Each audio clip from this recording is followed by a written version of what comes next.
சென்னையில ப்ராப்பர்ட்டி வாங்கணுமா இல்ல ரெண்டுக்கு வேணுமா இல்ல ப்ராப்பர்ட்டியை சேல் பண்ணணுமா? Commercial R residential? Contact akermit.com 9384915181. ஃப்ரெண்ட்வுட்ஸ் மக்களுக்கு வணக்கம். இன்னைக்கு நம்மளோட ஷோல யாரை பத்தி பேச போறோம் அப்படின்னா 2025ல இவங்களை பத்தி மிகப்பெரிய விஷயங்கள் நடந்திருக்கு. அதாவது 2025ல நிறைய சம்பவங்கள் நடந்தது, பெரிய பெரிய சம்பவங்கள் நடந்தது, நிறைய விஷயங்கள் பேசு பொருளா போச்சு, டாக் ஆஃப் த டோனா போச்சு. ஸோ அப்படி இருக்கிற பட்சத்துல மாதம்பட்டி ஜாய் கிறிசல்டா இவங்களோட வழக்கு மிகப்பெரிய ஒரு அளவுல ரீச் ஆயிருந்தது.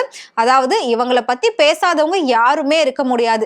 ஒரு டைமிங்ல சோசியல் மீடியாவை திறந்தாலே மாதம்பட்டி ரங்கராஜ் ஜாய் கிறிசல்டாவுடைய திருமணம், குழந்தை பிறப்பு, அவங்களோட கோர்ட் விசாரணை, இந்த மாதிரி வீடியோஸ், இந்த மாதிரி விஷயம் பயங்கர வைரலா போச்சு.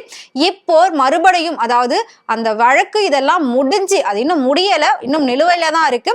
பட் கொஞ்ச நாளுக்கு அப்புறமா பாத்தீங்கன்னா இப்போ ஜாய் கிறிசல்டா மறுபடியும் வந்து இன்டர்வியூஸ் கொடுத்துட்டு இருக்காங்க.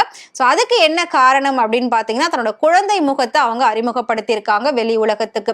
ஜாய் கிறிசல்டா அண்ட் மாதம்பட்டி ஏற்கனவே திருமணம் ஆனவர், ஜாய் கிறிசல்டாவும் ஏற்கனவே திருமணம் ஆனவங்க. ஆனா ஜாய் கிறிசல்டா டிவோர்ஸ் பண்ணிட்டு தான் இருந்திருக்காங்க. மாதம்பட்டி டிவோர்ஸ் பண்ணாமலேயே பண்ணிடுவேன் அப்படின்னு சொல்லி ஜாய் கிறிசல்டாவை காதலிச்சு கல்யாணம் பண்ணியிருக்காரு. இவங்க ரெண்டு பேருக்குமே பாத்தீங்கன்னா ஒரு அழகான ஆண் குழந்தை பிறந்திருக்கு. ஆனா மாதம்பட்டி ரங்கராஜ் திடீர்னு பாத்தீங்கன்னா அவங்க பிரெக்னெண்டா இருந்த டைமிங்ல இந்த குழந்தையும் என்னோடது கிடையாது, ஜாய் கிறிசல்டா என்னை மிரட்டி கல்யாணம் பண்ணாங்க, நான் அவங்கள காதலிக்கவும் இல்லை, அவங்களோட நான் ஒரு ஃப்ரெண்ட்லியா தான் பழகினேன், அப்படி இப்படின்னு சொல்லி தொடர்ந்து பொய்யான குற்றச்சாட்டுகளை அவங்க மேல வச்சாரு. ஜாய் கிறிசல்டாவும் விடாப்பிடியா தொடர்ந்து ஒரு கர்ப்பிணி பெண்ணா இருந்து தன்னோட வாழ்க்கையை காப்பாத்திக்கிறதுக்காக அவ்வளோ அளவுக்கு அவங்க போராட்டம் பண்ணாங்க, அவ்வளோ போராடினாங்க. அவங்களுக்கு நிறைய பேர் ஆதரவாகவும் இருந்தாங்க, ஒரு சிலர் எதிர்ப்புகளும் தெரிவிச்சிருந்தாங்க. என்ன அப்படின்னா, ஏற்கனவே திருமணம் ஆனவர்னு தெரியுது, டிவோர்ஸ் வாங்காம எப்படி ஒரு பொண்ணு கல்யாணம் பண்ண முடியும்? இந்த காலத்துல இருக்கக்கூடிய எல்லா பொண்ணுங்களுமே படிப்பறிவு இருக்கக்கூடியவங்க தானே. அப்படி இருக்கும்போது டிவோர்ஸ் ஆகாம எப்படி இவங்க கல்யாணம் பண்ணிக்க முடியும்? எப்படி கர்ப்பம் ஆக முடியும்? இந்த அறிவு கூடவா இல்லை, இதை கூடவா யோசிக்க மாட்டாங்க, இதை கூடவா பார்க்க மாட்டாங்க அப்படின்லாம் சொல்லி நிறைய பேர் எதிர்ப்புகளும் தெரிவிச்சுக்கிட்டு வந்தாங்க. இதுக்கு நடுவுல மாதம்பட்டி எதுக்குமே வாய் திறக்காம ஆமானும் சொல்லல, இல்லன்னு சொல்லல, சைலண்டா இருந்தாரு. கோர்ட்டு சும்மா விடுமா? அவரையும் கூப்பிட்டு கேள்வி கேட்டதுல நான் வந்து பெருசா காதலிக்கலாம் இல்ல, அவங்கதான் என்ன மிரட்டி கல்யாணம் பண்ணிக்கிட்டாங்க அப்படின்னு சொல்றாரு. மிரட்டி கல்யாணம் பண்றதுக்கு அவர் என்ன சின்ன குழந்தையா அப்படின்னுமே நிறைய பேர் வந்து கேள்விகள் கேட்டுட்டு இருந்தாங்க. 2025ல மாதம்பட்டி கேஸ் நீங்க போட்டாலே இதுதான் லைனா வரும். இந்த அளவுக்கு இவங்களோட கேஸ் வந்து அந்த டைமிங்ல வேற லெவல்ல வந்து பயங்கர ஒரு பேசு பொருளா போயிருந்தது. இப்போ திரும்பவும் ஜாய் கிறிசல்டா வந்து அந்த குழந்தையோட முகத்தை வெளியிட்டு இருக்காங்க. அந்த குழந்தை பிறந்து அந்த குழந்தையோட முகத்தை இப்போதான் முதன்முறையா வெளியிட்டு இருக்காங்க. இப்போ அந்த குழந்தைக்கு 4 மாசம் ஆகுது. அந்த குழந்தை செய்யக்கூடிய அந்த சின்ன சின்ன அழகான கியூட்டான விஷயங்கள் எல்லாமே முழுக்க முழுக்க மாதம்பட்டி ரங்கராஜ் மாதிரியே இருக்கு அப்படின்னு சொல்லி மிகப்பெரிய ஒரு பரபரப்பை ஏற்படுத்தியிருக்காங்க.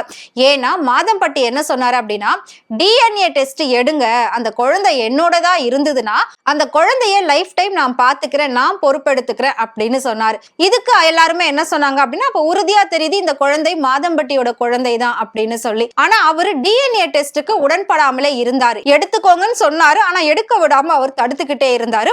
கோர்ட்டும் பாத்தீங்கன்னா ஃபைனலா உத்தரவே போட்டுட்டாங்க, கண்டிப்பா மாதம்பட்டி டிஎன்ஏ டெஸ்ட் எடுத்துதான் ஆகணும் அப்படின்னு சொல்லி. ஆனா இப்ப வரைக்கும் அதுக்கான எந்த ஒரு முயற்சிகளும் மாதம்பட்டி எடுக்கவே இல்லை. சோ அவர் வந்துட்டு அவரோட ஃபர்ஸ்ட் ஒய்ஃபோட சேர்ந்தே சந்தோஷமா இருக்கிறதாவும் அவங்க தன்னோட கேஸுக்கு ஹெல்ப் பண்றதாவும் நிறைய விஷயங்கள்லாம் பேசியிருந்தாங்க.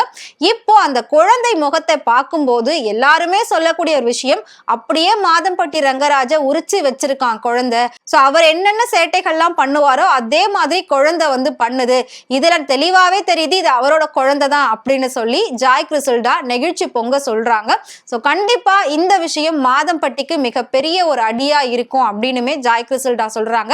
என்னோட குழந்தைக்கு நீதி நியாயம் கிடைக்காம நான் ஒரு நாளும் ஓய மாட்டேன், இவரால நான் என்னோட கரியரே விட்டுட்டு வந்தேன். அதாவது ஜாய் கிறிசல்டா அப்படிங்கிறவங்க இதே சினிமா துறையில மிகப்பெரிய ஒரு காஸ்டியூம் டிசைனரா இருந்திருக்காங்க.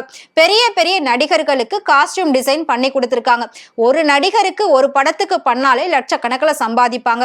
சோ இவங்க பணத்துக்காக தான் இப்படி எல்லாம் பண்றாங்க. ஏன்னா மாதம்பட்டி, ஏன்னா இன்னைக்கு இருக்கக்கூடிய இருக்கக்கூடிய வேர்ல்டு ஃபேமஸ் கேட்டரிங் சர்வீஸ்ல மாதம்பட்டி கேட்டரிங் சர்வீஸ் தான் பெஸ்ட் அப்படின்ற அளவுக்கு பேர் எடுத்திருக்காரு. ஏன்னா பெரிய பெரிய பிஎம் சிஎம் வேர்ல்டு லெவல்ல எல்லா விஐபிக்களுக்குமே இவர் தான் வந்துட்டு கேட்டரிங் ப்ரொவைட் பண்றாரு. வெஜ் நான்வெஜ் ரெண்டுமே இவர் தான் பண்ணுவாரு. ஸோ அந்த அளவுக்கு இவரோட குக்கிங் அப்படின்றது ஃபேமஸ். ஸோ அதனால மிகப்பெரிய ஒரு பிராண்டாவே கிரியேட் ஆயிடுச்சு. மாதம்பட்டி அப்படிங்கிறது அவரோட அந்த பட்ட பேர் தான். ஸோ அவரோட பேரு ரங்கராஜ் தான். ஆனா எல்லாருமே சொல்லக்கூடியது மாதம்பட்டி ரங்கராஜ் சமையல் அப்படின்னு தான் வந்து சொல்லுவாங்க.